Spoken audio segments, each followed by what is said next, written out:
नमस्कार 121 को स्वागत 121 अतिथि होती स्वामी प्रज्ञानानंद। स्वामी प्रज्ञानानंद आपन को स्वागत करुच्ची आध्यात्मिक गुरु। जितेबाला स्पर्श बद चली जगन्नाथ को छुईवा उचित कि नुहे से संपर्क में बड़ धरण बद चलती आपण जानापी चाहिए जे जगन्नाथ को कहीं जड़े छुई पारनि। देवता उपास्य भक्तर भगवान आ देवता उपासना गोटे परंपरा गोटे आराधना पद्धति पूजा पद्धति रही आ विशेषकर पुरी जो जगन्नाथ महाप्रभु सी बड़ अद्भुत तांकर पूजा पद्धति आ तांकर जो सेवा सेवक परंपरा ये पृथ्वी रे कौन सी स्थान रे नहीं भारत वर्ष जेते आउ सेठी ठाकुर को किए स्पर्श करेंगे किए करेनि तार गोटे शास्त्रीय विधान रही। किछि समय धरिकी लोक मैंने जाऊले रथपुर चढ़ुले मुझे भी चढ़ी आपण भी चढ़ी छुई जगन्नाथ छुई एबे कहीं मना कर छुई शुणु ये मना मु कहूँ शास्त्र कौन अच्छे मुझेदेवी तेणु शास्त्र आग ना जगन्नाथ आग ये प्रश्न शुणु भगवान निजे कहते भगवान को विषय रे शास्त्र हूँ मोर निश्वास तो जगन्नाथ शास्त्र तैयारी शास्त्र जगन्नाथ तैयारी शुणु जगन्नाथ महाप्रभु प्रकट है सत्य जुगे वेद ता पूर्वर शास्त्र मो कथा शुणु शास्त्र शास्त्र और शास्त्रीय परंपरा वैदिक परंपरा सनातन परंपरा ये सनातन परंपरा तार आदि नाही जते बेले जगन्नाथ महाप्रभु प्रकट हेले सी प्रकट है सी निजे कहते निज मुहरे आपड़ जदि स्कंद पुराण अध्ययन करेंगे से निजे स्वयं प्रतिमा रूप से कथा कहते मो से लिखा प्रतिमा उचु से कहे से निजे कहते मोपाई किभली उत्सव कर किभली भाव मोर मते छुईबनी बोली जगन्नाथ कहते स्कंद पुराण जगन्नाथ निजे कही ना किंतु स्कंद पुराण ब्रह्म पुराण जेकोसी शास्त्र देखिए दर्शनाथ दृष्टवा ये शब्द एते बार व्यवहार कराई एपरिकी स्कंद पुराण रे लिखाई एवं नीलाद्रि महोदय लिखाई रथर छाई को जे डेईकरी जीव से माने अपराधी होची अपराधी छाई को डेईबा किंतु महाराज आपण तो निजे बहुत थोड़ा छुईचंती मु कहूची जेतेबेले मु जानि नथिली मु निजे तो शास्त्र तो आज थर नो बहुत काल रे शास्त्र आज काहे कि हम जानि सुनतु मो कथा सुनतु शास्त्र को सूचई देबा जो कहार काम शंकराचार्य काम शास्त्र को सूचई देबा आउ को मानकर काम गजपति महाराज का काम शास्त्र सूचई देबा आउ को मानकर काम जो माने पंडित अछन से माने शास्त्र सूचई देबा आउ को मानकर काम जो माने गुरु स्थानीय मध्य तेणु ये जो कथा होची गोटे चाली थिला सुअरे समस्त चाली छंती तो ए माने एते दिन हला काई सूचो नथिला से पर ये प्रश्न एठी हिचे कोन की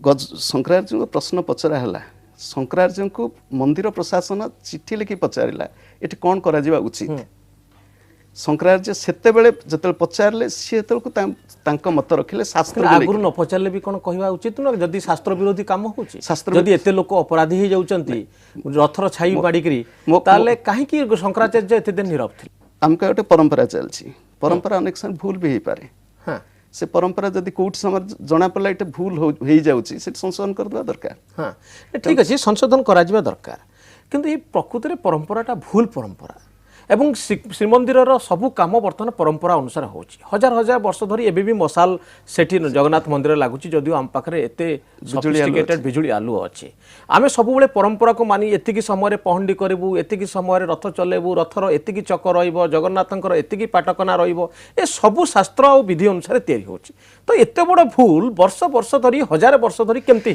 देखो ये भूल ये शंकराचार्य पूर्व अनेक शंकराचार्य शुणु ये भूल ठीक विचार करे बसनी मु महाराज गोटे केवल प्रश्न पचारे चाहूँगी आपण निर्दिष्ट भाव में कहे कि ये परंपराटी भूल मु जने साधु आगे मु जने साधक मु जने भक्त मु ठाकुर को भल पाए मुझे जानी नथिले रथ पर चढ़िया भूल मु चढ़ी एवं मुझे जानी गले रथ पर चढ़िया ठीक नुह मु निजक दूर प्रणाम करुच्ची तेणु जिते मुझे एपर्यंत आज पर्यंत अध्ययन करुच्ची आज मु आसिया पूर्व पर्यंत मु पढ़ी जाइए देखी कौटी कौटी कौन सब लिखाई तेणु मुझे सब महापंडितता भी नुह तेणु मुझे अध्ययन कर मुझे जानी ये जो निष्पत्ति नियाई ଶାସ୍ତ୍ରକୁ ନେଇ ନିଷ୍ପତ୍ତି ନିଆଯାଇଛି। ଏ ନିଷ୍ପତ୍ତି କେବଳ ଜଣେ ଶଙ୍କରାଚାର୍ଯ୍ୟଙ୍କର ନୁହଁ, ତାଙ୍କୁ ଯେତେବେଳେ ପଚରା ହେଇଛି, ଏ ମନ୍ଦିର ପ୍ରଶାସନ ପଚାରିଲେ, ସିଏ ତାଙ୍କର ପ୍ରଶ୍ନର ଉତ୍ତର ରଖିଲେ। ସିଏ 36 ନିଯୋଗ,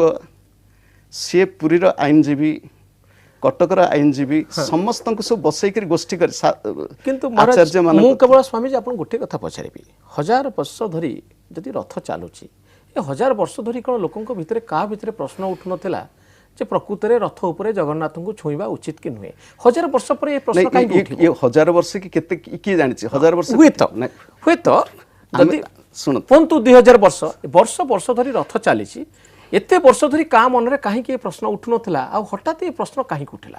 ଏବଂ ନିଜେ ଶଙ୍କରାଚାର୍ଯ୍ୟ ବର୍ଷ ଧରି ଗଜପତି ମହାରାଜ, ତାଙ୍କ ପୂର୍ବପୁରୁଷ, ଏମାନେ ସମସ୍ତେ ଆଲାଉ କରିଥିଲେ ଯାଇକି ରଥ ଉପରେ। ଶୁଣ କୌଣସି ସ୍ଥାନରେ ଯଦି ଗୋଟେ ଆଇନଗତ କି ନୀତି ନିୟମର ବ୍ୟତିକ୍ରମ ହେଉଛି, ତା ଅର୍ଥ ନୁହଁ ଯେ ସମସ୍ତେ ଅନୁମତି ଦେଇଛନ୍ତି। ଆଉ ଯୋଉଠି ଭୁଲ ଚାଲିଛି କି ଭୁଲ ପରମ୍ପରା ସୃଷ୍ଟି ହେଇଛି, ମୁଁ ତ ଭୁଲ ଠିକ୍ କହୁନି, ଯଦି ଯେକୌଣସି କ୍ଷେତ୍ରରେ ତାକୁ ସଂଶୋଧନ, ଯେଉଁ ସମୟରେ ଆମେ ଜାଣିଲୁ ଭୁଲ ହେଉଛି, ସଂଶୋଧନ କରିବା। ଯେକୌଣସି ଧରନ୍ତୁ ଆପଣଙ୍କର ପିଲାଟି ଅଛି, ପିଲାଟି ଭୁଲ ବାଟରେ ଯାଉଛି, ଯେତେବେଳେ ଆପଣ ଜାଣିଗଲେ କେବେ ପିଲାଟି ଭୁଲ ବାଟ, ଏଇଠି ସଂଶୋଧନ କରିବ। ତ ଏଇ ଯୁକ୍ତି କେବଳ ଶାସ୍ତ୍ରର କଥା ଅନୁସାରେ ହେଇଛି ଯେ ଜଗନ୍ନାଥ କୌଣସି ଶାସ୍ତ୍ରରେ ବନ୍ଧା କିଏ? ଜଗନ୍ନାଥଙ୍କୁ ଆମେ କହୁଛୁ ସେ ପରମ ବ୍ରହ୍ମ, ସେ ବିଶ୍ୱର ସଂସ୍କୃତିରେ ବିଶ୍ୱାସ କରନ୍ତି, ତାଙ୍କ ପାଖରେ ଜାତି ନାହିଁ, ଧର୍ମ ନାହିଁ, ସେ ସବୁ ଧର୍ମର। ତ ସେତିକିବେଳେ ଗୋଟିଏ ଶାସ୍ତ୍ର କେମିତି ଜଗନ୍ନାଥଙ୍କୁ ଡିଫାଇନ୍ କରିପାରିବ? ଗୋଟିଏ ଶାସ୍ତ୍ର କେମିତି କହିପାରିବ ଯେ ଜଗନ୍ନାଥ ଏଇଆ, ଜଗନ୍ନାଥଙ୍କୁ ଛୁଇଁବା ଉଚିତ ନୁହଁ? ଭଗବାନ ନିଜେ, ଭଗବତ ଗୀତାରେ ଭଗବାନ ନିଜେ କହୁଛନ୍ତି ଯେ ଶାସ୍ତ୍ରକୁ ମାନିବା ଉଚିତ। ନିଜେ ସ୍ୱୟଂ ଭଗବାନ ଶାସ୍ତ୍ରକୁ ମଣିଷ ତିଆରି କରିଛି, ଜଗନ୍ନାଥଙ୍କୁ କ'ଣ ମଣିଷ ତିଆରି କରିଛି? ଶୁଣନ୍ତୁ, ଜଗନ୍ନାଥଙ୍କୁ ମଣିଷ ନୁହଁ, ମଣିଷ ତାର ସାଧନା ବଳରେ ଜଗନ୍ନାଥଙ୍କୁ ପ୍ରକଟ କରିଛି। ଏଇଠି ଟିକେ ମଣିଷ ଜଗନ୍ନାଥଙ୍କୁ ପ୍ରକଟ କରିଛି। ସେ ପ୍ରକଟ କରିବା ବ୍ୟକ୍ତି ହେଉଛନ୍ତି ଇନ୍ଦ୍ରଦ୍ୟୁମ୍ନ। ଇନ୍ଦ୍ରଦ୍ୟୁମ୍ନ ଯେତେବେଳେ ଆସିଲେ ସ୍କନ୍ଦ ପୁରାଣରେ, ପୌରାଣିକ ଚରିତ୍ର, ସେ ଇନ୍ଦ୍ରଦ୍ୟୁମ୍ନ ଯେତେବେଳେ ଆସିଲେ, ଏ ତ ସବୁ ପୌରାଣିକ ଚରିତ୍ରକୁ ନେଇ, ଆପଣ କହିବେ ଯୋଉମାନେ ଦଇତା, ସେ ବି ସେ ପୌରାଣିକ ଚରିତ୍ରର ବଂଶଧର। ଆପଣ କହିବେ ପତି ମହାପାତ୍ର, ସେ ମଧ୍ୟ ପୌରାଣିକ ଚରିତ୍ର ବଂଶଧର। ଆପଣ କହିବେ ଗଜପତି, ସେ ବି ସେ ପୌରାଣିକ ଚରିତ୍ର ନାହିଁ। ଶାସ୍ତ୍ର ହଉଛି, ଶାସ୍ତ୍ର କିଏ ତିଆରି କରିଛି? ଶୁଣନ୍ତୁ, ଆପଣ କହିବେ ବେଦ, ବେଦ ହଉଛି ଅପୁରୁଷେୟ, ତାକୁ କେହି ତିଆରି କରିନାହାନ୍ତି। ମୁନି ଋଷିଙ୍କର ଦିବ୍ୟ ଦର୍ଶନରେ ଯୋଉ ଜ୍ଞାନ ଅନୁଭବ ହେଇଛି, ସେ ତାକୁ ପ୍ରକାଶ କରିଛନ୍ତି। ଏଇ ଅପୁରୁଷେୟ ବୈଦିକ ଜ୍ଞାନ, ଇଏ ଶାଶ୍ୱତ କେବେ ହେଇଛି କେହି ଜାଣନ୍ତିନି, ଏବଂ ଏ ବୈଦିକ ଜ୍ଞାନ ଏପର୍ଯ୍ୟନ୍ତ ବି ତାହା ସତ୍ୟ ଏବଂ ଚିରନ୍ତନ। ତେଣୁ ଶାସ୍ତ୍ରରେ କେହି ସ୍ରଷ୍ଟା ନାହାନ୍ତି। ତ ଶାସ୍ତ୍ର ଯଦି ତିଆରି ହେଇଥିଲା, ତାହେଲେ ଶାସ୍ତ୍ର ଯେତେବେଳେ ତିଆରି ହେଇଥିଲା, ସେତେବେଳେ ସେ ମଣିଷମାନଙ୍କୁ ସେଇ ୱେରେ, ସେଇ ବାଟରେ ତିଆରି କରି ନେଇ ଆସିବା କଥା। ଯୋଉଠି ତ 1000 ବର୍ଷ ଧରି କାହିଁକି ଶାସ୍ତ୍ର ଲୋକଙ୍କୁ ଦିଗ୍ଦର୍ଶନ ଦେଖେଇ ପାରିଲା? ବା ଇଏ କ'ଣ ଗୋଟେ ଗୁପ୍ତ ଜ୍ଞାନ କି ଲୁଚିକିରି ରହିଥିଲା କି ଏବେ ଶଙ୍କରାଚାର୍ଯ୍ୟ ତାକୁ ପାଇଲେ? ନାଇଁ, ମୋ କଥା ଶୁଣନ୍ତୁ, ଏଠି ହଉଛି ଇଏ ଗୁପ୍ତ ଜ୍ଞାନ ନୁହଁ କି ଇଏ ନୁହଁ। ମନ୍ଦିରରେ ଉଦାହରଣ ସ୍ୱରୂପ, ମନ୍ଦିରରେ ଗୋଟେ ସୁସ୍ଥ ପରମ୍ପରା ସୃଷ୍ଟି ହଉ, ମନ୍ଦିରର ନୀତି ସବୁ ଠିକ୍ ହଉ, ମନ୍ଦିରର ସେବକ ସେବାୟତ। ଆପଣଙ୍କ ଯୁକ୍ତିରେ ନିଶ୍ଚିତ ଭାବରେ ଗୋଟେ ଦମ ଅଛି, କିନ୍ତୁ ମୁଁ ଗୋଟେ କଥା ଜାଣିବା ପାଇଁ ଚାହିଁବି, ତାହେଲେ ଏହା ଏକ ସାମାଜିକ ଆବଶ୍ୟକତା, ଏହା ଏକ ଧାର୍ମିକ ଆବଶ୍ୟକତା ନୁହେଁ? ଆଡମିନିଷ୍ଟ୍ରେଟିଭ କନଭିନିଏନ୍ସ, ପ୍ରଶାସନିକ ସୁବିଧା ପାଇଁ, ଲୋକ ସୁବିଧାରେ ଦର୍ଶନ କରିବା ପାଇଁ, ଶୁଣନ୍ତୁ, ଏଥିରେ ଧାର୍ମିକ ପ୍ରତିବନ୍ଧକ କାହିଁ ଲାଗିବ? ପାପ ପୁଣ୍ୟର କଥା କାହିଁକି ଆସିବ? ମୋ କଥା ଶୁଣନ୍ତୁ, ଯେତେବେଳେ ଭଗବାନ ନିଜେ କହୁଛନ୍ତି ସ୍ନାନ ପୂର୍ଣ୍ଣିମା ମୋର ଏମିତି କରିବ, ସ୍କନ୍ଦ ପୁରାଣ ଅଛି, ନିଜେ ସ୍ୱୟଂ ଭଗବାନ ଜଗନ୍ନାଥ ମହାପ୍ରଭୁ କହୁଛନ୍ତି ସ୍ନାନ ପୂର୍ଣ୍ଣିମା ମୋର ଏମିତି କରିବ। ଜଗନ୍ନାଥ ଯାହା କହିଛନ୍ତି ସେ ଅନୁସାରେ ବିଧିବିଧାନ ପାଳନ ହଉଛି, କିଛି ବ୍ୟତିକ୍ରମ। କିନ୍ତୁ ଜଗନ୍ନାଥ କୋଉଠି କହିଛନ୍ତି ଯେ ମତେ କେହି ଛୁଇଁ ପାରିବେ? ନାଇଁ, ଶୁଣ, ଏଠି ହଉଛି କ'ଣ କି, ଶାସ୍ତ୍ରରେ ଲେଖା ହେଇଛି କୋଉମାନେ ଛୁଇଁବାକୁ ଯୋଗ୍ୟ। ଉଦାହରଣ ସ୍ୱରୂପ, ରତ୍ନବେଦୀ ଉପରକୁ ଏଇ ବ୍ୟକ୍ତି ଯାଇ ପୂଜା କରିବେ, ତାଙ୍କର ଯଦି ଆଜି ପାଳି ଥିବ, ଏଇ ବ୍ୟକ୍ତି ପୂଜା କରିବେ। ସେଇ ସତ୍ତ୍ୱଲିପି ଅନୁସାରେ ତିଆରି ହେଇଛି। ସତ୍ତ୍ୱଲିପି ସେଇ ପରମ୍ପରାକୁ ଲେଖି ଦେଇଛନ୍ତି। ଏଟା ସତ୍ତ୍ୱଲିପି ନିୟମ ତିଆରି କରିନାହିଁ। ସତ୍ତ୍ୱଲିପି ଯୋଉଟା ଚାଲି ଆସିଥିଲା, ପରମ୍ପରା ଯାହା ଲିପିବଦ୍ଧ ହେଇକି ରହିଛି, ତାକୁ ଏମାନେ 50 ଦଶକରେ ଲେଖିକି ରଖିଛନ୍ତି, କିନ୍ତୁ ଏଟା ପୂର୍ବରୁ ଚାଲି ଆସିଥିଲା।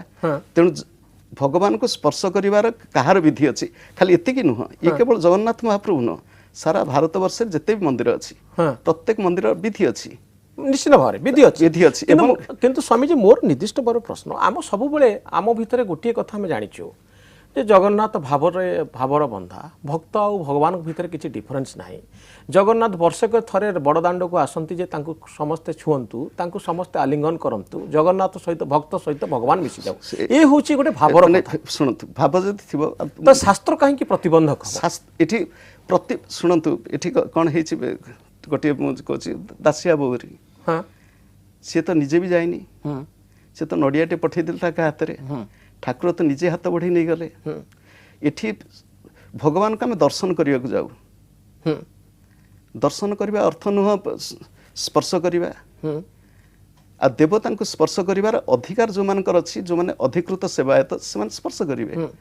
ଆଉ ଯେଉଁ ସମ୍ପର୍କ ଆମେ ଉଦାହରଣ ସ୍ୱରୂପ ଜାଣିନଥିଲୁ ସେତେବେଳେ, ଆଉ ଯେଉଁ ସମୟରେ ତ ଭଗବାନଙ୍କୁ ଛୁଇଁଲେ ଅସୁବିଧା କ'ଣ? ବୈଦିକ ସଂସ୍କୃତି ହେଉଛି ଏକ ନୀତିନିଷ୍ଠ ନିୟମନିଷ୍ଠ ସଂସ୍କୃତି। ଯିଏ ଉଦାହରଣ ସ୍ୱରୂପ ମୁଁ ଶୁଣିଛି ଆମ ଦଇତାମାନଙ୍କ ମୁହଁରୁ, ସ୍ନାନ ବେଦୀରୁ ପାଣି ଗଲେ, ସ୍ନାନ ଜଳ ଗଲେ ତାଙ୍କ ରୋଷେଇ ହୁଏ, ଚୁଲି ଜଳେନି। ପ୍ରତ୍ୟେକ ନୀତି ନିୟମ ଅଛି। ଏ ନୀତି ପଛରେ ଗୋଟେ କିଛି ଉଦ୍ଦେଶ୍ୟ ଥିବ। ଉଦ୍ଦେଶ୍ୟ ହେଉଛି କିଛି ଗୋଟେ ତତ୍ତ୍ୱ ଥିବ। ପବିତ୍ରତା, ଶୁଦ୍ଧତା। ଏ ପବିତ୍ରତା ଶୁଦ୍ଧତା ଯଦି ନ ରହିବ, ଖାଲି ଗୋଟେ ଭାବପ୍ରବଣ ହେଇ ଭାବାବେଗରେ ତ ଭକ୍ତ ଛୁଇଁଲେ କ'ଣ ଭଗବାନ ଅଶୁଦ୍ଧ ହେଇଯିବେ, ଅପବିତ୍ର ହେଇଯିବେ? ଏଠି ଶୁଣ, ପବିତ୍ର ଅପବିତ୍ର କଥା କହୁନି, ଶାସ୍ତ୍ରରେ ଯାହା ବର୍ଣ୍ଣନା ହେଇଛି ମୁଁ ସେ କଥା କହିଦେବି। କିନ୍ତୁ ଶାସ୍ତ୍ର ସବୁବେଳେ ଆମେ ଠିକ୍ ବୋଲି କହିବା ନାଇଁ, ଶାସ୍ତ୍ର ଠିକ୍। କେମିତି ଠିକ୍?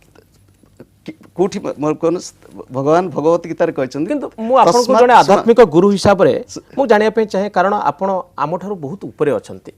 ଆପଣ ବର୍ଷର ଅନେକ ଦିନ ଆମେରିକା ତଥା ଅନ୍ୟାନ୍ୟ କଣ୍ଟ୍ରିରେ ଯାଉଛନ୍ତି, ଦେଶକୁ ବୁଲୁଛନ୍ତି। ଯେତେବେଳେ ଏକବିଂଶ ଶତାବ୍ଦୀରେ ବିଜ୍ଞାନର ଆବିର୍ଭାବ ହେଇଛି, ବିଜ୍ଞାନ ଆମର ଦିଗ୍ଦର୍ଶନ କରୁଛି, ବିଜ୍ଞାନ ଆମକୁ ଆଗକୁ ନେଉଛି, ସେତେବେଳେ ଶାସ୍ତ୍ରର ଅନେକ ଜିନିଷକୁ ଆମେ ଅକାମୀ କରିଦେଇଛେ ଏବଂ ମଡର୍ଣ୍ଣ ପ୍ରୋଗ୍ରେସିଭ ଥଟ୍ ଯେତେବେଳେ ଆସୁଛି, ତା ପଛରେ ଗୋଟେ ଯୁକ୍ତି ରହିବା ଦରକାର। ବିଜୁଳିକି ଆପଣ ଛୁଇଁବେ? ବିଜୁଳି ତାର ନାଇଁ, ବିଜୁଳିକି ଏଇଥିପାଇଁ ଛୁଇଁବୁନି, କାରଣ ବିଜୁଳିକି ଛୁଇଁଲେ କରେଣ୍ଟ ମାରିବା ଲାଗିବ। କିନ୍ତୁ ଜଗନ୍ନାଥକୁ ଯେଉଁମାନେ ଛୁଇଁଛନ୍ତି ତାଙ୍କ ଭିତରେ କରେଣ୍ଟ ମାରିନି ଏବଂ ସେମାନେ ସେମିତି ବଞ୍ଚିଛନ୍ତି। ମୋ କଥା ଦେଖୁନାହାନ୍ତି, ବଞ୍ଚିବା କଥା ପଡ଼ିନି, ଛୁଇଁବା କଥା ପଡ଼ିନି। ଏଠି ହେଉଛି, ଯଦି ମୁଁ ଭାବରେ ଭଗବାନଙ୍କୁ ଭଲ ପାଉଛି, ତାହେଲେ ମୁଁ ତ ଏଇଠୁ ଠିଆ ହେଇକି ଦର୍ଶନ କଲେ ତ ଭଗବାନ ପାଇବେ। ଆଉ ଖାଲି ରଥ ଉପରକୁ ଚଢୁଥିଲୁ, ମୁଁ ବି ଚଢିଛି, ମୁଁ ନିଜେ ଚଢିଛି, ଚଢି ଯାଉଥିଲୁ। ଯେତେବେଳେ ମୁଁ ଶାସ୍ତ୍ର ଜାଣିନଥିଲି, ମୁଁ ଶାସ୍ତ୍ର ଜାଣିଲା ପରେ ମୁଁ ଜାଣିଲି ଏଇଟା ଠିକ୍ ନୁହଁ। ମୁଁ ଗୋଟିଏ କଥା ମୁଁ ଆପଣଙ୍କ ଠାରୁ ସେତିକି ବେଳକୁ ଜାଣିବା ପାଇଁ ଚାହୁଁଛି, ଛୁଇଁଲେ କ'ଣ ଅସୁବିଧା ହେବ? ଯଦି ଆପଣ କହିବେ ଯେ ଏକ ପ୍ରଶାସନିକ ଆବଶ୍ୟକତା, ନା, ଏ ପ୍ରଶାସନିକ, ଏ ହେଉଛି ଧାର୍ମିକ, ଏକ ଧାର୍ମିକ ଆବଶ୍ୟକତା କିଭଳି, এই প্রশ্নের উত্তর মিলিবা দরকার। কারণ জগন্নাথ সারা বিশ্বর এই যে ধার্মিক সংস্কৃতিরে গোটে ভিন্ন স্থাନରେ অছন্তি। কারণ সে নিজে কহନ୍ତି ମୋ ପାଖରେ ଛୁଆଁ ଅଛୁଆଁ ନାହିଁ, ମୋ ପାଖରେ ଧାର୍ମିକ ପ୍ରତିବନ୍ଧକ ନାହିଁ, ମତେ ଯିଏ ଚାହିଁବ ସେ ଛୁଇଁ ପାରିବ। ଏ କଥା ଆମେ ଜାଣିଛୁ, ପିଲାଦିନୁ ଆମେ ହିଁ ପଢିଛୁ, ଶୁଣିଛୁ। ଶୁଣନ୍ତୁ, ଆପଣ ଯେ ଧାର୍ମିକ ପ୍ରତିବନ୍ଧକ ନାହିଁ, ମନ୍ଦିର ଭିତରକୁ ସମସ୍ତଙ୍କୁ ପ୍ରବେଶ କରିବାକୁ ଅନୁମତି ଅଛି କି? ତ ଦିଆଯିବା ଉଚିତ ନୁହେଁ ବୋଲି ଆପଣ ଭାବୁଛନ୍ତି? ମାନେ ମୁଁ କିଛି କହୁନାହିଁ, ଆପଣଙ୍କର ଯେ ଧାର୍ମିକ ପ୍ରତିବନ୍ଧକ ନାହିଁ, ମନ୍ଦିର ମଧ୍ୟକୁ ପ୍ରବେଶ କରିବାକୁ ବାହାରେ ଏଡେ ଏଡେ ବଡ଼ ଅକ୍ଷରରେ ଲେଖା ହେଇଛି, କେବଳ ଏଇମାନେ ଯିବେ। ତ ଆପଣ ଏହାକୁ ସମର୍ଥନ କରୁଛନ୍ତି? ମୁଁ ସମର୍ଥନ କରୁନାହିଁ କି, ମୁଁ ଖାଲି କହୁଛି ଯେ ଏ କଥାଟି ଲେଖିଲା କିଏ, ସେ ଏ କଥାଟି କାହିଁକି ଲେଖାଗଲା? ଯେଉଁ ନିୟମ ଫଳରେ ମନ୍ଦିର ଭିତରକୁ ସବୁ ଧର୍ମର ଲୋକ ଯାଇପାରିବେନି, সেই নিয়ম বলরে কৌশি লোক জগন্নাথଙ୍କୁ রথ উপরে ছুঁই পারিবেনি, সে কথা শাস্ত্রে লেখা হয়েছে, একথা বি শাস্ত্রে লেখা হয়েছে। আজি পর্যন্ত জগন্নাথ মন্দির ভিতরক কৌশি অণহিন্দু যাই পারু নাহান্তি, কিন্তু আজি পর্যন্ত কিভাবে রথ উপরে জগন্নাথଙ୍କୁ সবু ধর্মর লোক ছুঁই পারুলে, সবু লোক ছুঁই পারুলে। তো গোটিয়ে শাস্ত্র কেমতি দুইটা কথা কইলা, দুই প্রকারর প্রয়োগ হলা না? ଦି ପ୍ରକାର ନାହିଁ, ଏଠି ହେଉଛି ଶାସ୍ତ୍ରକୁ ନ ମାନିବୁ ଯଦି, তো শাস্ত্রକୁ ଆମେ ସେଠି ମାନିଲେ ଏଠି ମାନିବାରେ ଅସୁବିଧା କୋଉଠି ରହିଲା? ଏଠି ଆମର ଭୁଲ ହେଇଛି। ଯେଉଁମାନେ ଶାସ୍ତ୍ରକୁ ମାନିକିରି ପାଳନ କରିବା କଥା, ସେଇଠି ଭୁଲ ହେଇଛି। এটা ভুল হয়েছে, এটা ভুল ହେଇଛି ନିଶ୍ଚିତ। ভুল কিଏ କରିଥିଲା ସେ ବିଷୟରେ ଆଲୋଚନା କରିବି ନାହିଁ। ଆଉ ଯେଉଁମାନେ ଭୁଲର ପ୍ରତିବାଦ କରୁନାହାନ୍ତି ସେମାନେ ଇକ୍ୱାଲି ଏଥିପାଇଁ ଦାୟୀ କି ନୁହଁ? ଯେଉଁମାନେ ଭୁଲ ପ୍ରତିବାଦ, ଶଙ୍କରାଚାର୍ଯ୍ୟ କେବେ ପ୍ରତିବାଦ କରିନାହାନ୍ତି, ଗଜପତି ମହାରାଜ କେବେ ଆଗରୁ ପ୍ରତିବାଦ କରିନାହାନ୍ତି 2 ବର୍ଷ ପୂର୍ବରୁ? ତା ଆଲୋଚନା ହେଇଥିବ, ତାଙ୍କୁ ସିଧାସଳଖ ପଚାରନ୍ତୁ। ତ ସେଥିପାଇଁ ମୁଁ ଶୁଣନ୍ତୁ, ଏଠି ପୂର୍ବରୁ ଯେଉଁଟା ଭୁଲ ହେଇଛି କି ଯେଉଁ ଭୁଲ ପରମ୍ପରା କି ଯାହା କିଛି ହେଇଥିବ, ତାକୁ ଯେଉଁଠି ସଂଶୋଧନ କରିବାକୁ ସମୟ ଆସିଛି, ସମୟ ଆସିଛି, ଆଉ ତାକୁ ଆମେ ମାନି ନେବା ଉଚିତ। କିନ୍ତୁ କାହିଁକି ଆପଣ ଭାବୁନାହାନ୍ତି କି, ଯଦି ମୁଁ ଆପଣଙ୍କ ଯୁକ୍ତିକୁ ଗ୍ରହଣ କରିବା ପାଇଁ ପ୍ରସ୍ତୁତ ଅଛି, କିନ୍ତୁ ଗୋଟିଏ ସର୍ତ୍ତରେ, जगन्नाथ को एइथिपाई लक्ष लक्ष लक्ष छुईबा लोक छुईबा आवश्यकता नहीं कारण या द्वारा दला चकटा हबो या द्वारा गोटे प्रतिबंधक सृष्टि हबो या द्वारा सामाजिक व्यवस्था विपर्यस्त हबो से पुरी रे दला चकटा लोक मरिबे गंडगोल हबो परिस्थिति भयंकर हबो एइथिपाई केही रथ उपरे जगन्नाथ को छुईबा उचित नहीं किंतु आपण जो पाप पुण्यर कथा को मु पाप पुण्य कथा आदौ कहि नै आपण कहचंदी रथर छाई पडिले लोकन को पाप हबो छाई छाई डेइबा उचित नुह रथ पर एई पक्षी बसे जदि जने डेला कोन असुविधा हबो पुण्य शास्त्र खोजेउ पड़िबो आपण निश्चित भाବରେ शास्त्र पढि मु जेतिके पढि सेतिके कहू मु जे सब शास्त्र के तो मु आपण को भली जने साधु जे पंडित जने जे अछंती पुरी रो आपण को पंडित मंडली जो माने अछंती तांको भितर जने पंडित कहउतले जे महापाप हबो ब्रह्महत्या पाप लागिवो जदि जगन्नाथଙ୍କ रथर छाई पड़ी गला ता ऊपर के पाद पकई देला तो आपण भाबुनांती कि जे आपण को आमे विश्वास करबा जेहेतु गोटे वैज्ञानिक सिद्धांत ऊपर हमर कथा रहिबा उचित ताहाले साधारण लोक आम कथा को ग्रहण करिवे जदि सुंदर भाव हमको बुझाई दिए जीवो जे एई जुक्ति बल रे शास्त्र काहे कि कहबो जे जगन्नाथ को छुईबा उचित नुहे यह एक प्रशासनिक आवश्यकता ना एक धार्मिक आवश्यकता यह धार्मिक आवश्यकता प्रशासनिक आवश्यकता परवर्ती समय रे ताहाले ए मत को जदि आपण जेमती गुटे जुक्ति रखुचंती सेमती आउ गुटे पटरे जुक्ति रखुचंती जे जगन्नाथ को समस्त कुंडेइबा उचित कारण ब्रह्म जदि ब्रह्मर गोटे अंश मु काहे कि ब्रह्म को स्पर्श करिवे जने फुल पैंट पिंधि जाउची माने गोटे उदाहरण फुल पैंट पिंधि जाउची शौचाचार नाही आपण दक्षिण भारत मंदिर को जिवे धोती पिंधिकी जीवे खाली देहरे जीवे से गोटे नियम रखिछंती एवं ता नियम पछरे गोटे कारण मध्य अछि वैदिक सनातन संस्कृति जो सब नियम थिला हम धीरे धीरे ताको आड़े दे जाइछु आ पुणी आड़े दे दे करी आहुरी तळको जीवो ना जोठी भूल कोठी हेइथिबो ताक पुणी संशोधन करी हम आगको जीवो आपण भाबुनांती कि शास्त्रर परिवर्तन घटुची जेतबेले मनुष्य सभ्यतार विकास घटुची जेतबेले मनुष्य आगु जाउची शास्त्र जे सब बेले ठीक कहूची एवं एकविंश शताब्दी रे शास्त्रर सबु कथा को आमे ग्रहण करि नबु ताको आमे ठीक बोली भाबो कि सुनो आपण देखंतु जे वर्तमान किछि दिन तळे शनि मंदिर भीतर को महिला माने गले पानी ढालिले या कोन शास्त्र लेखा हितला आमर शास्त्र जहा कहउचंती शास्त्र होची मनुष्य जीवन को सुस्थ सुंदर करिया पई निश्चित भाबरे आ शास्त्र रे किंतु कोनोसी गोटिए कथा हजार हजार वर्ष धरी सत हबो मने करंतु आपण जहा आजि कहउचंती आज कि हजार वर्ष तले ता ठीक से ढंग से कार्यकारी होउथिबो तार किछ माने अछि कि ता पछरे किछ गोटे लॉजिक अछि कि सुन शास्त्र जो हम देव विग्रह निर्माण जमिति नियम अछि प्रतिष्ठार जमिति नियम अछि पूजा करिवार जमिति विधि अछि पूजा करिवा पई अधिकृत सेवक जमिति अछंती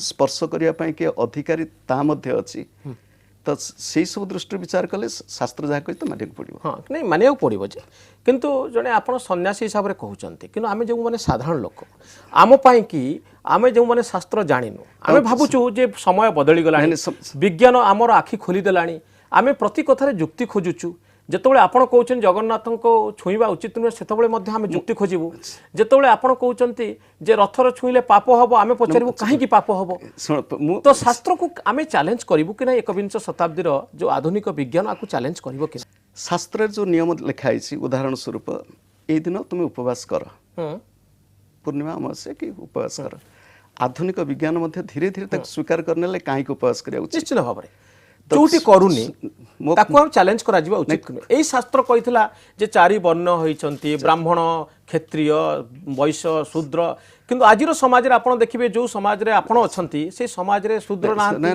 ब्राह्मण नांती समस्त एकाकार अछंती अर्थनैतिक एड सुनंतु जेतेबेले आपण खियर होचंती शूद्र आपण जेतेबेले बसिके पूजा घरे बसिके पूजा करचंती आपण ब्राह्मण आपण आसिके कर्म करिया को आसले एठी आपण हले वैश्य तेणु प्रत्येक व्यक्ति दिन रे 24 घंटा भितर से केतबेले ब्राह्मण होची केतबेले वैश्य होची केतबेले किंतु ब्राह्मण बोली गोटे जाति शूद्र बोली गोटे जाति ए जो वर्ण विभेद हेइथिला तार वर्तमान समय तार आवश्यकता कमी कमी जाउची कि नाही मो सुन्न सेतेबेलर समाज को नेई करी कराइथिला बस वर्तमान समाज रे तार आवश्यकता कमी गलानी आपनर बाहागर ब्राह्मण डाकु नांती किंतु मु डाकी दई पारे किंतु अमेरिका रे जोथि आपनकर आश्रम अछि से आश्रम रे कोन बारिक बोली गोटे जाति अछंती जो मान को डाकुचंती आपन खियर करिया पाए किंतु विदेश रे लोक नै सुन विदेश रे भी लोकंकर जाति अछि मु देखिली सुन तांको जो सांगिया अछि मो सांगिया रु पचारली तम ना एई सांगिया काई घेसी यूरोप रे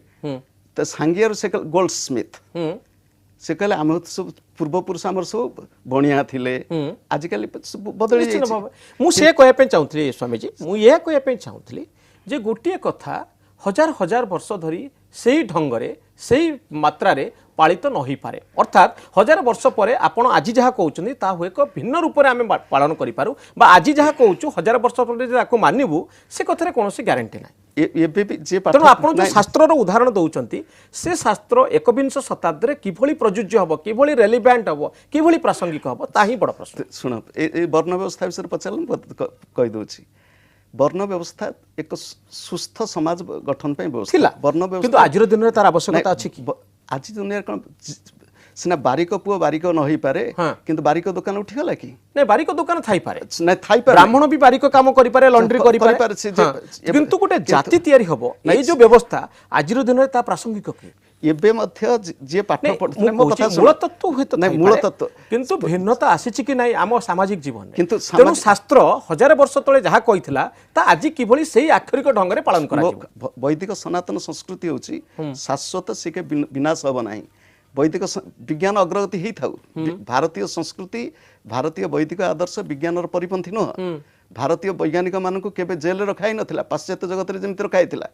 ଭାରତୀୟ ସମାଜରେ ଆମେ ହଜାର ବର୍ଷ ଧରି ପରାଧୀନ ହେଇ ରହିଗଲୁ ବୋଲି ସିନା ଆମ ସଂସ୍କୃତିକୁ ଭୁଲିଗଲୁ, ଆମ ପରମ୍ପରାକୁ ଭୁଲି ଯାଇଛୁ, କିନ୍ତୁ ଆମର ଯୋଉ ସାଂସ୍କୃତିକ ମୂଳ ଭିତ୍ତି ତାକୁ ପାଶ୍ଚାତ୍ୟ ଜଗତ ଦୋହଲେଇ ଦେଇ ପାରି ନାହିଁ। ବରଞ୍ଚ ବର୍ତ୍ତମାନ ପାଶ୍ଚାତ୍ୟ ଜଗତ ଭାରତକୁ ଆଦର କରି ନେଇଯାଇଛି। ନିଶ୍ଚିତ ଭାବରେ। ତେଣୁ ଆମେ ଯେ ଆମର ବୈଦିକ ସଂସ୍କୃତି ବୈଦିକ ପରମ୍ପରା ଆର ଭିତରେ ଏତେ ତତ୍ତ୍ୱ ରହିଛି ଯାହାକୁ ଆମେ ଆଧୁନିକ ଜଗତରେ ପୁଳେ ଯୁକ୍ତି ଦେଖେଇ ଦେବୁ, କିନ୍ତୁ ଯୋଉମାନେ ମର୍ମଜ୍ଞ ଶାସ୍ତ୍ରଜ୍ଞ ଯେମିତି। ତେଣୁ ସ୍ୱାମୀଜୀ, ମୁଁ ଆପଣଙ୍କୁ କେବଳ ଗୋଟିଏ ନିର୍ଦ୍ଦିଷ୍ଟ ପ୍ରଶ୍ନ କରିବା ପାଇଁ ଚାହିଁବି ଯେ ସବୁ ମଣିଷ ଇଭଲ୍ଭ କରେ କି ନାହିଁ, ଗୋଟେ ଚିନ୍ତାଧାରାର ବିକାଶ ହୁଏ କି ନାହିଁ, ମଣିଷ ଗୋଟିଏ ଅବସ୍ଥାରୁ ଆଉ ଗୋଟିଏ ଅବସ୍ଥାକୁ ଯାଏ କି ନାହିଁ, ତ ଶାସ୍ତ୍ର ସେଇ ଇଭଲ୍ଭିଂ ପ୍ରୋସେସରେ ଗୋଟେ ନୂଆ ରୂପରେ ଆସିବ କି ନାହିଁ? ଶାସ୍ତ୍ରକୁ ଶାସ୍ତ୍ର ଇଭଲ୍ଭ କରିବ କି ନାହିଁ ସମୟର ଆବଶ୍ୟକତା ଅନୁସାରେ? ଶାସ୍ତ୍ର କେମିତି ଶାଶ୍ୱତ ବା ପର୍ମାନେଣ୍ଟ ହେଇଯିବ? କେତୋଟି ଶାସ୍ତ୍ର କେତୋଟି ତତ୍ତ୍ୱ ସେ ହେଉଛି ସବୁ ସମୟ ପାଇଁ ରହିବ। ସତ କହିବା କୌଣସି ସମୟରେ ବଦଳିଯିବ, ସତ କହିବା ଭଲ। ତ ଜଗନ୍ନାଥଙ୍କୁ ଛୁଇଁବ କି ନାହିଁ ସେ ତା ଅନୁସାରେ ସତ ଆସୁଛି କି? ନାଇଁ, ଶାସ୍ତ୍ର କଥା ପଢିଲା ନା, ମୁଁ ଶାସ୍ତ୍ରରେ ଲେଖା ହେଇଛି ଯେ ଆପଣ ଏଇ କଥା ଆମର ଯୁକ୍ତି ଆରମ୍ଭ ହେଇଥିଲା ଯେ ଜଗନ୍ନାଥଙ୍କୁ ଛୁଇଁବା ଉଚିତ ନୁହେଁ, ଏହା ଶାସ୍ତ୍ରର ମତ। କିନ୍ତୁ ମୋର ମତ ହେଉଛି ଯେ ମୋର ସଜେସନ୍ ବା ଆପଣଙ୍କୁ କହିବାର କଥା ହେଉଛି ଯେ ଏକବିଂଶ ଶତାବ୍ଦୀରେ ଶାସ୍ତ୍ର ହଜାର ବର୍ଷ ତଳେ ଯାହା କହିଥିଲା ବା 2000 ବର୍ଷ ତଳେ ଯାହା କହିଥିଲା, ଏକବିଂଶ ଶତାବ୍ଦୀରେ ଏ ଧାର୍ମିକ ମତକୁ ଆମେ ଗ୍ରହଣ କରିବା ଉଚିତ କି? ଏଠି ଶୁଣନ୍ତୁ, ଶାସ୍ତ୍ର ଇଭଲ୍ଭ କରିଛି କି ନାହିଁ ସାମାଜିକ ଆବଶ୍ୟକତା ଅନୁସାରେ? ଆପଣ କହିବେ ବ୍ୟକ୍ତିର ବିଚାରରେ ପରିବର୍ତ୍ତନ ଘଟିଛି। ଆମେ ଏ ଯୁଗରେ ପରସ୍ପର ସହିତ ଯୋଗାଯୋଗ କରିବା ସୁଯୋଗ ହେଇଛି, ଆମ ଘରେ ବସିକରି ରଥଯାତ୍ରା ବି ଦେଖିପାରିବା, ଦର୍ଶନ କରିବା ସୁଯୋଗ ହେଇଛି, ଯାହା ନଥିଲା 1000 ବର୍ଷ ତଳେ, ନଥିଲା 50 ବର୍ଷ ତଳେ ବି ନଥିଲା। କିନ୍ତୁ ଆମର ଯୋଉ ପରମ୍ପରା, ଆମ ସଂସ୍କୃତି, ଆମ ଧର୍ମ, ଆମର ଯୋଉ ଆଦର୍ଶ, ତାକୁ ଆମେ ଭୁଲି ଯିବା ଉଚିତ ନୁହଁ। ସେଇଟା ହେଉଛି ଆମର ସ୍ୱାଭିମାନ, ଆମ ପରିଚୟ ମଧ୍ୟ। ମୁଁ ଏଠି କହୁନି ପାପ ପୁଣ୍ୟ ବିଚାର କରିବାକୁ ବସି ନାହିଁ, ମୁଁ ଖାଲି କହୁଛି ଭାରତର ଯୋଉ ସଂସ୍କୃତି, ସେଇ ଜଗନ୍ନାଥଙ୍କୁ ଦର୍ଶନ କରିବା ପାଇଁ ଦେଶ ବିଦେଶ ଲୋକ ଧାଇଁ ଆସୁଛନ୍ତି। କୋଉଥିପାଇଁ? ଜଗନ୍ନାଥ ଯଦି ନିଜେ ଲୁଚିକି ରହିବେ, ମତେ କେହି ଛୁଅନ୍ତୁନି, ମତେ ମୋର ରଥ ଛାଇ ପଡିଲେ ଆପଣଙ୍କୁ ପାପ ହବ, ଶୁଣନ୍ତୁ, ଏଇଭଳି ତତ୍ତ୍ୱ ଯଦି ଆପଣ ପ୍ରଚାର କରିବେ ବା ଅଲଗା ବ୍ୟକ୍ତିମାନେ କହିବେ, ତା ଦ୍ୱାରା ଫରେନର ମାନେ ଆଉ ଆସିବେ କି? ଲୋକ ଆସିବେ, ଏଠି ଲୋକ ଆସିବେ, ଲୋକଙ୍କର ଶ୍ରଦ୍ଧା। ଏଇ ଯୋଉ ତତ୍ତ୍ୱକୁ ଯଦି ଧାର୍ମିକ ମତକୁ ନଦି ଦିଆଯାଏ ସମସ୍ତଙ୍କ ଉପରେ ଯେ ରଥର ଛାଇ ପଡିଲେ ମହାପାପ ହବ, ବ୍ରହ୍ମହତ୍ୟା ପାପ ଲାଗିବ, ନାଇଁ ମୋ କଥା ଶୁଣୁନାହାନ୍ତି, ଲଦି ଦେବା କଥା ପଡ଼ିନାହିଁ। ଆପଣ ଯଦି ଖୋଲିଦେଲେ ଯେ ଲୋକ ଚାଲିଯିବେ, ତା ବି ନୁହଁ। ଏଠି ହେଉଛି ଆମର ଯୋଉ ଆମ ଧର୍ମ, ଧାର୍ମିକ ନୀତି ନିୟମ, ଧାର୍ମିକ ପରମ୍ପରା, ଆଉ ଯଦି ଯୋଉ କୁସଂସ୍କାର ଯୋଉଠି ଅଛି, କୁସଂସ୍କାରକୁ ଦୂର କରିବା ଉଚିତ। ସେ କୁସଂସ୍କାର କ'ଣ କ'ଣ ଅଛି ଏ ବିଷୟରେ ଏଠି ବସି ଆଲୋଚନା ନ କରି ଆମର ବିଚାରଗତ, ଆଦର୍ଶଗତ, ନୀତିଗତ ଆଉ ତାର ସବୁ ମୂଳ ଭିତ୍ତିକୁ ଟିକେ ଯାଇକରି ଆମ ଭିତରେ କିଛି ସଂସ୍କାରର ଆବଶ୍ୟକତା ଅଛି। ଆପଣଙ୍କ ଭଳି ବ୍ୟକ୍ତିମାନେ ଯେଉଁମାନେ ଶାସ୍ତ୍ର ଜାଣିଛନ୍ତି, ଶଙ୍କରାଚାର୍ଯ୍ୟ ବା ଗଜପତି ମହାରାଜ ଯେଉଁମାନେ ଶାସ୍ତ୍ର ଜାଣିଛନ୍ତି, ଆମମାନେ ଯେଉଁମାନେ ଶାସ୍ତ୍ର ଜାଣିନୁ କିନ୍ତୁ ଆମେ ଜଗନ୍ନାଥଙ୍କୁ ଭଲ ପାଉ, ଆପଣ ଶାସ୍ତ୍ର ଅନୁସାରେ ଯାହା କହୁଛନ୍ତି, ଆମର ମନର ଭାବ ଯାହା ତା ଏକ ନ ହେଇପାରେ। जदि गोटे बृहत्तर भक्त गोष्ठी कहते जे जगन्नाथ को छुईवा उचित एवं शास्त्रज्ञ माने कहते आपण भली व्यक्ति माने कहते जगन्नाथ को कहीं छुईवा उचित नुहे जगन्नाथ आम भली साधारण भक्तंकर ना आपण भली शास्त्रज्ञ मानकर आम भक्त मान भीतर उचित संस्कार रोना आउ जो माने मंदिर सहित संपृक्त समस्त सेवायत मोर पूज्य नमस्य सेमानक भितर परस्पर संप्रीति आ मंदिर भितर गोटे सुस्थ आध्यात्मिक धार्मिक वातावरण रोना एवं ये जदि हो ये सब कौन सी झमेला विभ्राट रहियो नाही मु कहବାକୁ चाहूचे जदि प्रकृतिर मो भाव सृष्टि होची भगवान को सहित ताहले से भाव एभली स्थान को मते नै जीवो आखिर तो लुह झरी पड़िबो तो स्पर्श करिवार आवश्यकता नाही मु से कथा मु से विषय किछि कहବାକୁ जाउनी केवल कहବାକୁ जाउचे आम भितर गोटे सुस्थ परंपरा सृष्टि हो आम भितर मैत्री प्रीति सृष्टि हो जगन्नाथ होचंती प्रेम शंकराचार्य रथ उपरु जीवा उचित की सुन ये पुनी जे बर्तमान से प्रश्न हाईकोर्ट को जाइए से विषय मोर किसी कहबार दरकार नहीं हाईकोर्ट विचार करेंगे जे जुक्ति करछंती से किंतु ये होची ये पुनी से परंपरा को नहीं चलची आउ तांकु ये परंपरा शास्त्र अनुमोदित की सेथरे लिखा है आपण दे स्कंद पुराण पढ़िबे नीलाद्रि महोदय पढ़िबे से लिखे छै आचार्य जीवे आचार्य किए से गोटे प्रश्नवाची आचार्य जे शंकराचार्य तार किछि गारंटी अछि आचार्य शंकराचार्य ना को नौचंती जगन्नाथ मंदिर सहित ऐतिहासिक संपर्क शंकराचार्य सेठी जतेबेले महाप्रभु पाताळी हेकि थिले तांको पुणी आनी पुनर्प्रतिष्ठा करैबा किंतु स्कंद पुराण आचार्य शंकराचार्य की नहीं स्कंद पुराण आचार्य से ब्रह्मा निजे आसी तो प्रतिष्ठा आचार्य जीवे रथ उपर को माने किए ब्रह्मा निजे भी जाइनांती रथ उपर को ताले शंकराचार्य जीवा उचित की मु से विषय किछ कहबी नाही तो आकु न्यायालय ऊपर छाड़ी दिया जाओ बहुत धन्यवाद स्वामी प्रज्ञानानंद जी आपनकर मतामत पाई बहुत धन्यवाद